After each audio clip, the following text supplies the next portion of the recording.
Good evening, everybody.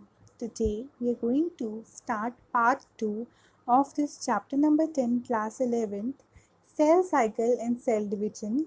Our today's topic is meiosis. We are going to read each line of NCERT and understand it in Hindi for the better and in depth understanding of every line. So let's get started. Our today's topic is meiosis. Yesterday we have studied regarding mitosis, the interphase, and the various subphases. All the diagrams and the phases were discussed quite nicely. So let's move to meiosis. So we will read every line in Hindi. देखो, जो production होती है offspring की by sexual reproduction, उसके अंदर दो gametes आपके fuse करेंगे और दोनों हैप्लॉइड सेट्स होते हैं और फिर एक डिप्लॉइड जाइगोट बनाते हैं, है ना, 2n जाइगोट बनाते हैं। ये specialized kind of cell division होती है। कौन सी वाली? जिसके अंदर जो क्रोमोसोमल नंबर है वो रिड्यूस होता है हाफ के लिए, इसलिए हम इसको मियोसिस बोलते हैं। मतलब अगर 2n था पहले तो अब क्या हो जाएगा? n हो जाएगा। क्रोमोसोम नंबर यहाँ पे रिड्यूस होता है। इस काइंड ऑफ डिवीजन को हम मियोसिस बोलते हैं, यानी रिडक्शनल डिवीजन। ये इंश्योर करता है कि हर एक लाइफ साइकिल के बाद जो भी सेक्सुअली रिप्रोड्यूसिंग ऑर्गेनिज्म होंगे, उनकी फर्टिलाइजेशन के बाद जो डिप्लॉयड फेस है वो रिस्टोर हो जाए, लेकिन उससे पहले एक हैप्लॉइड फेज भी बने। तो हम मियोसिस कब फेस करते हैं? जब हम गैमीटोजेनेसिस पढ़ते हैं ना, प्लांट्स में और एनिमल्स में, फॉर्मेशन ऑफ गैमीट्स, एन, तब हम मियोसिस का यूज़ करते हैं। मियोसिस जो है वो दो बार हम इन्वॉल्व होती है सिक्वेंशियल साइकिल्स में। कब? जब न्यूक्लियर और सेल डिवाइड करता है। जब न्यूक्लियर और सेल डिवीजन होती है तो मियोसिस 1 और मियोसिस 2 इसका नाम दिया है, लेकिन डीएनए रेप्लिकेशन के साइकिल में एक ही बार यूज़ होता है। अभी आगे जाके ये क्लियर हो जाएगा कि कैसे इसके अंदर दो सीक्वेंशियल साइकिल्स होते हैं बट सिर्फ एक साइकिल होता है डीएनए रेप्लिकेशन का। मियोसिस 1 जब पेरेंटल क्रोमोसोम रेप्लिकेट करते हैं ना, उसके बाद से ही शुरू हो जाता है, at the S phase. Meiosis 1 is initiated after the parental chromosome have replicated to produce identical cystochromatid at phase S. S phase पे हमने पढ़ा था डीएनए रेप्लिकेशन होती है। अब मियोसिस में क्या होता है? पेयरिंग ऑफ होमोलोगस क्रोमोसोम होते हैं। होमोलोगस क्रोमोसोम आपस में पेयर होते हैं और रिकॉम्बिनेशन होती है नॉन सिस्टर क्रोमैटिड्स के बीच में। आगे जब हम पढ़ेंगे तो ज़्यादा क्लियर होगा, मैं ये चीज़ पॉइंट को आगे एक्सप्लेन करूँगी। 4 हैप्लॉइड सेल्स फॉर्म होते हैं एंड ऑफ मियोसिस 2 पे। मियोसिस के जो इवेंट्स हैं वो कुछ इस तरह से है। पी मैट ही है पहले वाला ही जो हमने ऊपर पढ़ा था, पी मैट वही है, लेकिन 1 और 2 में डिवाइडेड है। तो मियोसिस 1 से स्टार्ट करते हैं। सभी फेजेस वैसे ही रहेंगे, बस कुछ सब फेजेस उसके अंदर ऐड हो जाएंगे। जैसे प्रोफेज 1 हम स्टार्ट करते हैं। प्रोफेज जो है वो first meiotic division, first phase है। टिपिकली लॉन्गर होता है ये और ज़्यादा कम्प्लेक्स होता है। क्यों? माइटोसिस के उससे कम्प्लेक्स क्यों होता है? क्योंकि इसके अंदर बहुत सारे स्टेजेस इन्वॉल्व होते हैं बेस्ड ऑन क्रोमोसोमल बिहेवियर। ये लाइन इंपॉर्टेंट है, इसका बेसिस क्या है? It is based on chromosomal behaviour. तो क्रोमोसोमल बिहेवियर के बेसिस पे जो हमारा प्रोफेस है वो डिवाइडेड है। किस बेसिस पे? क्रोमोसोमल। कितने पार्ट्स में डिवाइडेड है? तो देखिए, leptotene, zygotene, pachytene, diplotene and diakinesis. इसको हम ऐसे याद रखते हैं, लता ज़रा पानी दे देना। तो लता ज़रा पानी दे देना। तो leptotene, zygotene, pachytene, diplotene and diakinesis. Lata ज़रा पानी दे देना। To remember it is a mnemonic. अब देखो हम लेप्टोटीन से स्टार्ट करते हैं। लेप्टोटीन वो स्टेज है जिसके अंदर क्रोमोसोम्स जो हैं वो ग्रेजुअली विजिबल होते हैं, वो भी लाइट माइक्रोस्कोप में। मैं एक काम करती हूँ, यहाँ पे आपको डायग्राम ड्रॉ करके दिखा देती हूँ। सबके आगे एक एक डायग्राम ड्रॉ करके दिखा देती हूँ ताकि और ज़्यादा अच्छी अंडरस्टैंडिंग हो सके। लेप्टोटीन में क्या होता है, क्रोमोसोम्स जो हैं वो ग्रेजुअली विजिबल होते हैं, मतलब थोड़े बहुत ही दिखाई देते हैं, और कंपैक्शन ऑफ क्रोमोसोम इसके अंदर पूरा प्रोसेस चलता है। उसके बाद सेकेंड स्टेज आती है। आप ऐसे रखो कि थोड़े थोड़े दिखाई दे रहे हैं chromosomes, light light, okay, gradually visible, ऐसे ऐसे क्रोमोसोम्स ग्रेजुअली विजिबल है। जाइगोटिन स्टेज में क्या होता है, जिसमें पेयरिंग स्टार्ट हो जाती है, पेयरिंग टुगेदर स्टार्ट हो जाती है, साइनैप्स फॉर्मेशन स्टार्ट हो जाता है। सच पेयर्ड क्रोमोसोम्स को हम होमोलॉगस क्रोमोसोम बोलते हैं, यानी एक क्रोमोसोम ऐसे, ये आपस में होमोलॉगस क्रोमोसोम है। इलेक्ट्रॉन माइक्रोग्राफ्स में ये स्टेज जो है ज़्यादा अच्छे से दिख जाती है और इंडिकेट करती है chromosomal synapsis. It is accompanied by the formation of complex structure synaptonemal complex. ये जो कॉम्प्लेक्स है जो कि एक pair of synapsed homologous chromosome बनाते हैं, उनको बाइवेलेंट या फिर टेट्राड फॉर्मेशन भी बोलते हैं। टेट्राड क्योंकि ये 4 है ना, बाइवेलेंट फॉर्मेशन या टेट्राड फॉर्मेशन, ये जाइगोटीन का है डायग्राम। तो इसमें क्या हुआ, पेयरिंग हुई दो क्रोमोसोम्स की, होमोलॉगस क्रोमोसोम्स हो गए वो आपस में, और साइनेप्टोनीमल कॉम्प्लेक्स यहाँ पे बना, बाइवेलेंट बना और टेट्राड बना। However, these are more clearly visible in the next stage. Pachytene stage में ज़्यादा अच्छे से दिखेंगे। जो पहले की 2 स्टेजेस थी प्रोफेज की, लता ज़रा, लेप्टोटीन और जाइगोटीन, वो रिलेटिवली शॉर्ट होती है एज कम्पेयर टू ये स्टेज। तो ये स्टेज थोड़ी सी लॉन्ग है। इस स्टेज में जो 4 क्रोमैटिड्स थे बायोलेंट के, टेट्राड के जो 4 क्रोमैटिड्स थे, वो डिस्टिंक्ट और क्लियरली विजिबल होना शुरू हो जाएंगे और टेट्राड की तरह दिखना शुरू हो जाएंगे।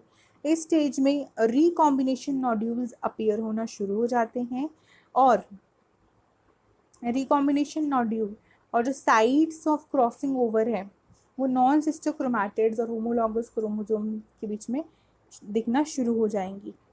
क्रॉसिंग ओवर में क्या होता है, एक्सचेंज ऑफ जेनेटिक मटेरियल होता है दो होमोलॉगस क्रोमोसोम्स के बीच में। कई बार ये बहुत कंफ्यूजिंग लाइन लगती है कि दो होमोलॉगस के बीच में होगा कि दो नॉन सिस्टर क्रोमैटिड्स के बीच में होगा।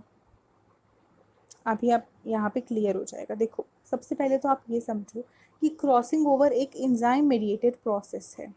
इसके अंदर एंजाइम लगती है, एनर्जी लगती है, रिकॉम्बिनेज एंजाइम इसके अंदर यूज़ होती है। क्रॉसिंग ओवर में क्या होता है, रिकॉम्बिनेशन होती है जेनेटिक मटेरियल की, दो क्रोमोसोम्स की। रिकॉम्बिनेशन होमोलॉगस क्रोमोसोम में वो एंड ऑफ पैकेटिन में कंप्लीट हो जाती है, जिससे क्रोमोसोम जो है वो लिंक हो जाते हैं। ये डायग्राम अब यहाँ पे हम बनाएंगे इसकी डायग्राम। एक को मैं रेड कलर का क्रोमोसोम बना देती हूँ, टेट्राड, और एक को मैं ग्रीन कलर का बना देती हूँ।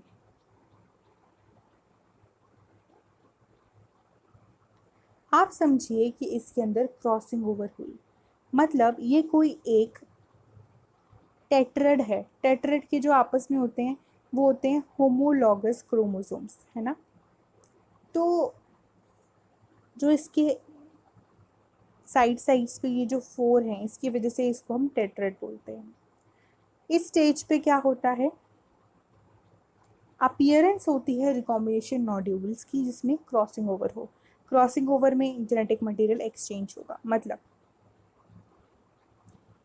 ये जो रेड ये ग्रीन हो जाएगा और जो ग्रीन है वो रेड हो जाएगा।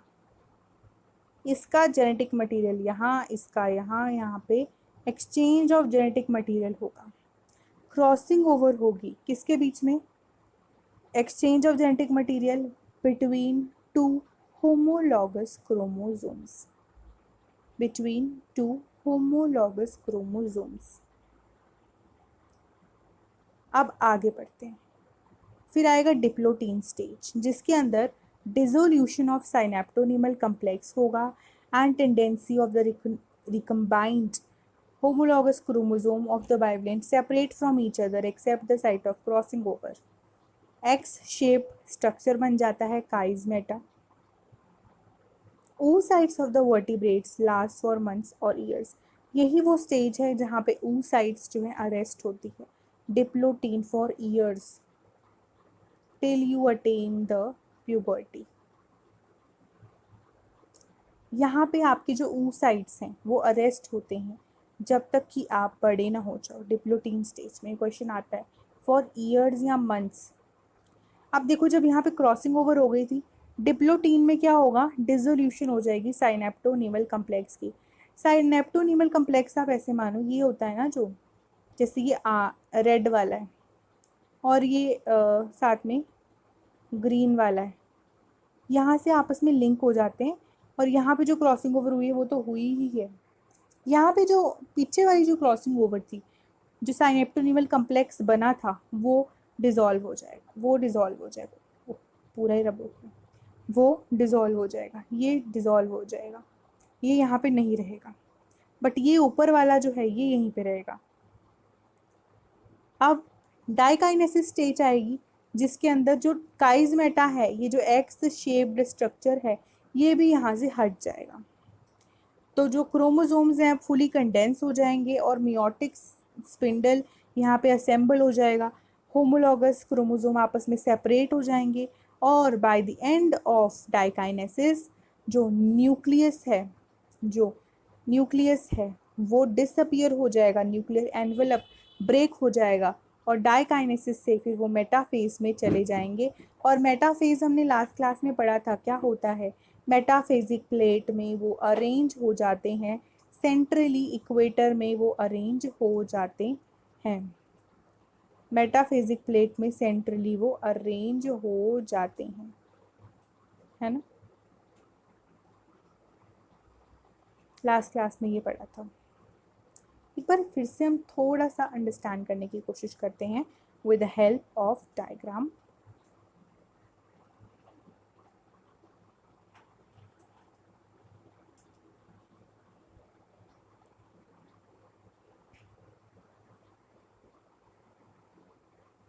चलिए यहाँ पे हम समझते हैं.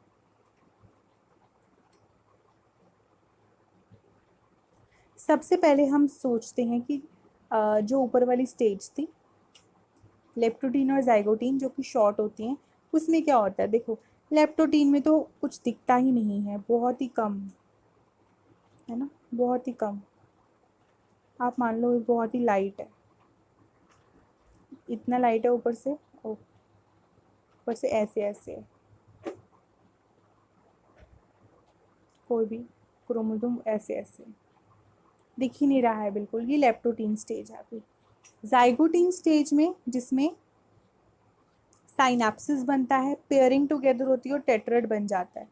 इसमें दो क्रोमोसोम्स आए, आपस में टेट्राड बना दिया उन्होंने. आपस में सेम है ना, बहने बहने. होमोलॉगस क्रोमोसोम है ना, होमोलॉगस क्रोमोसोम है. और अब थोड़ा अच्छे से दिखना शुरू हो गया. ये आ गई पैकेटिन स्टेज. अब आती है जाइगोटिन स्टेज. पैकेटिन में क्या हुआ, पैकेटिन में ये और क्लियरली विजिबल होगा. और यहाँ पे और क्या होगा, पैकेटिन में साइनेप्टोनिमल कम्प्लेक्स भी बनेगा. ये है.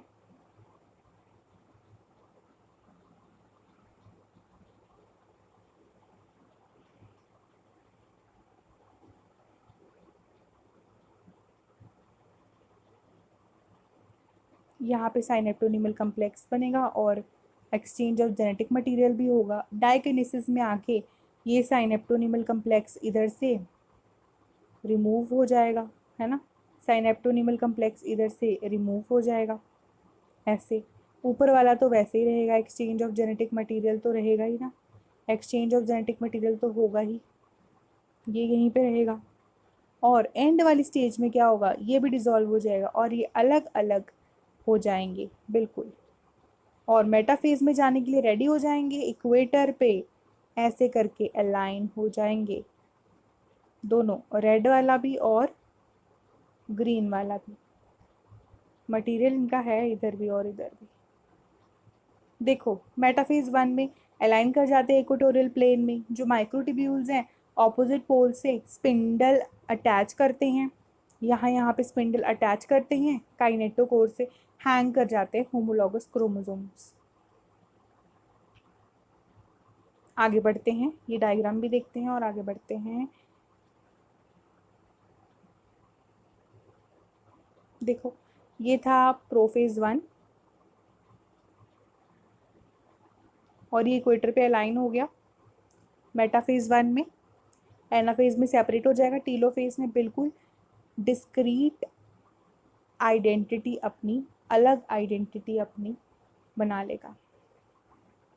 एनाफेज 1 में क्या हुआ, होमोलॉगस क्रोमोसोम सेपरेट हो गए और सिस्टर क्रोमैटिड्स आपस में ही रहे, लेकिन ऑब्वियसली ये देखो ये बहनें हैं, ये बहनें हैं, ये तो आपस में रहेंगी ना, क्यों, क्योंकि सेपरेट कैसे हो रहे हैं देख रहे हो आप, सिस्टर क्रोमैटिड्स तो साथ में ही रहेंगे। अब टीलोफेज में क्या होता है, टीलोफेज में न्यूक्लियर मेम्ब्रेन जो न्यूक्लियोलस है जो पहले गायब होता है प्रोफेज में, वो यहाँ पे फिर से अपीयर हो जाता है, साइटोकाइनेसिस होती है और डायड ऑफ सेल्स बन जाते हैं। डायड ऑफ सेल्स यानी ऐसे ऐसे सेल के गुच्छे जो बन जाते हैं उनको ही हम डायड ऑफ सेल्स बोलते हैं, लास्ट लेक्चर में भी पढ़ा था। और they do not reach the extremely extended state of interface. अच्छा, कुछ में क्या होता है, कुछ डिस्पर्शन जो है ज़्यादा एक्सट्रीम एक्सटेंडेड स्टेज पे इंटरफेस की नहीं पहुंचते हैं। दो माइटोटिक डिविजन्स के बीच की जो स्टेज होती है उसको इंटरकाइनेसिस बोलते हैं। वो जनरली शॉर्ट लिव्ड होती है, उसमें कोई भी रेप्लिकेशन ऑफ डीएनए नहीं होता है इंटरकाइनेसिस में। और इंटरकाइनेसिस के बाद प्रोफेज 2 होता है जो कि प्रोफेज 1 से बहुत ही ज़्यादा सिंपल होता है। मियोसिस 2 भी सेम ही है, कुछ ज़्यादा इसमें डिफरेंस नहीं है। मियोसिस 2 भी बिल्कुल सेम ही है, एक बार फटाफट से कर लेते हैं।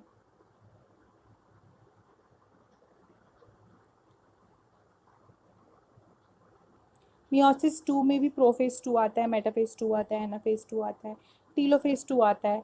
ये इमीडिएटली आपकी साइटोकाइनेसिस के बाद शुरू हो जाती है। यूजुअली क्रोमोसोम्स जो है वो फुली एलोंगेटेड होते हैं, लेकिन मियोसिस 1 से यहाँ पे माइटोसिस की तरह ज़्यादा चीज़ें होती है, मतलब न्यूक्लियर मेम्ब्रेन डिसअपियर हो जाती है एंड ऑफ प्रोफेज 2 के, अगेन कंपैक्ट हो जाते हैं। इसमें मेटाफेज में इक्वेटर में अलाइन होंगे, इसमें क्या होगा, सेपरेट हो जाएंगे। टीलोफेज में क्या होगा, डिस्क्रीट एंटिटीज की तरह रहेंगे। ये देखो ये है प्रोफेज 2। आप देखो प्रोफेज 2 में ही यहाँ पे क्रोमोसोम्स किस तरीके से, देखिए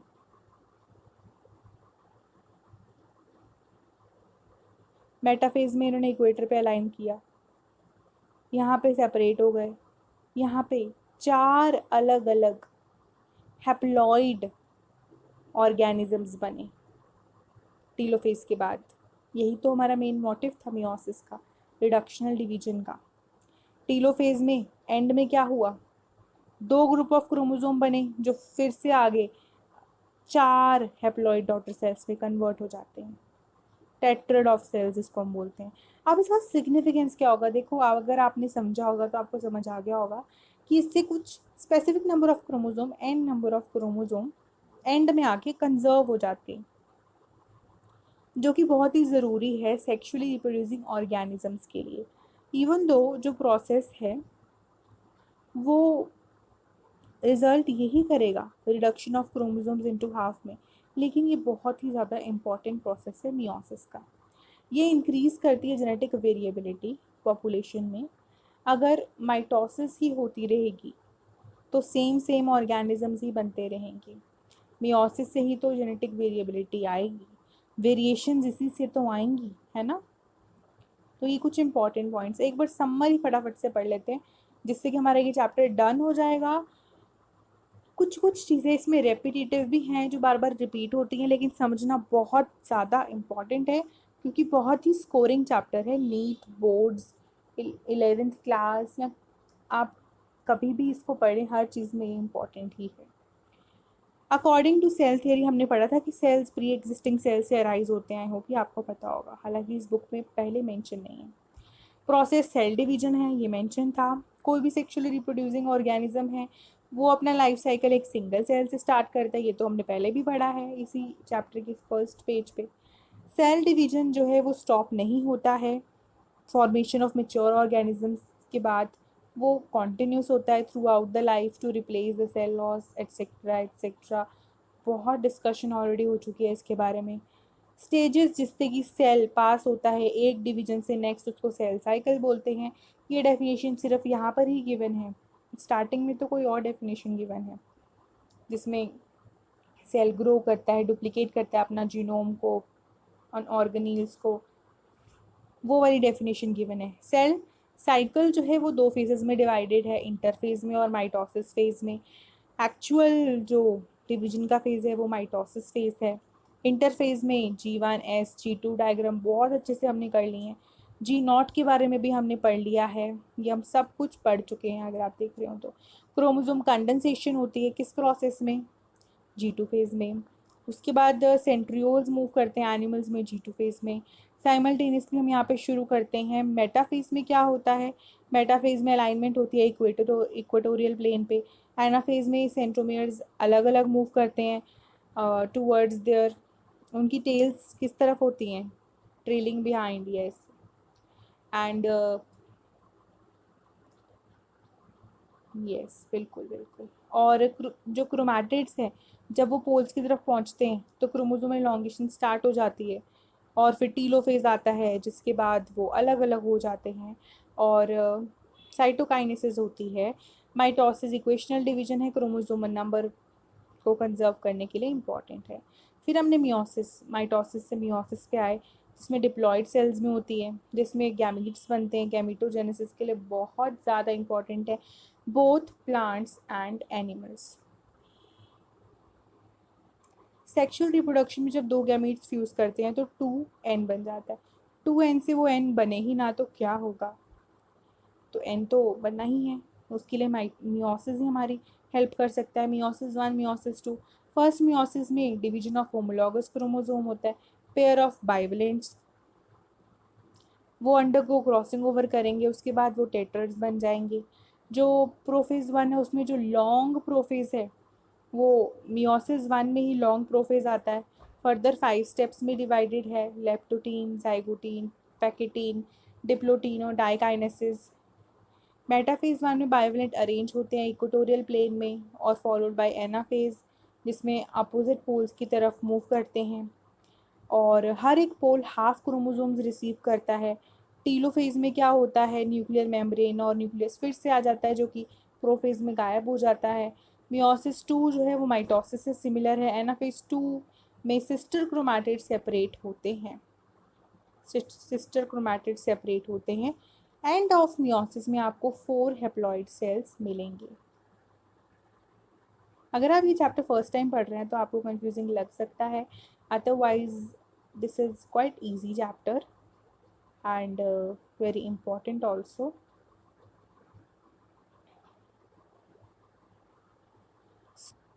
So we have completed this chapter now. So thanks for watching till the end. I hope all the concepts and lines of NCERT are clear to you. In case of any difficulty, do ask in the comment section. We are ready to answer. And if you like this video, consider subscribing it and share to the ones who are in need. Thanks for watching once again. Bye bye, take care, and continue studying.